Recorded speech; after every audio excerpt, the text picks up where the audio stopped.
Amidst the current geopolitical landscape, indications suggest that Russia is contemplating an aerial assault on Ukraine, leveraging significant air power to disrupt the prevailing battlefield equilibrium. Concurrently, intelligence from NATO sources reveals a concentration of fighter jets and helicopters in proximity to the border.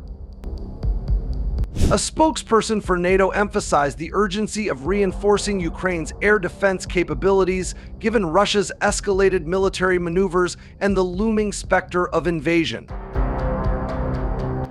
Addressing officials at NATO headquarters in Brussels, United States Secretary of Defense Lloyd Austin underscored the inadequacy of Ukraine's existing air defense infrastructure, stressing the imperative of augmenting it in light of the prevailing threats. Austin's remarks allude to Russia's substantial aerial arsenal and its potential deployment in conflict scenarios.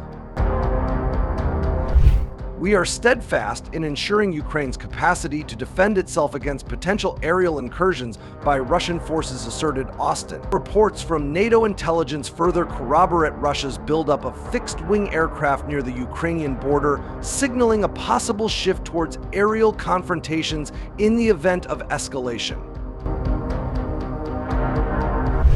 An analysis by the Financial Times, citing insights from defense officials, elucidated Russia's strategic pivot towards aerial engagements, driven partly by the erosion of its ground forces' capabilities.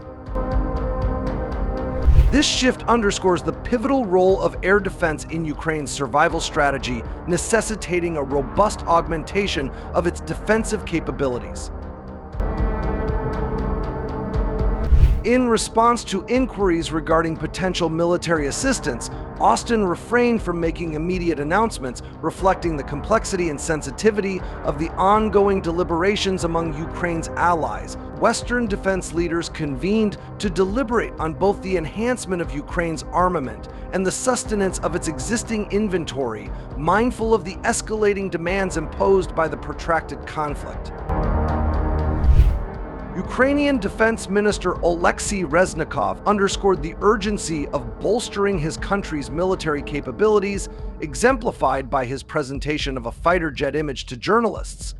President Volodymyr Zelensky's recent diplomatic engagements in major Western capitals underscored Ukraine's persistent appeals for military support in the face of Russian aggression.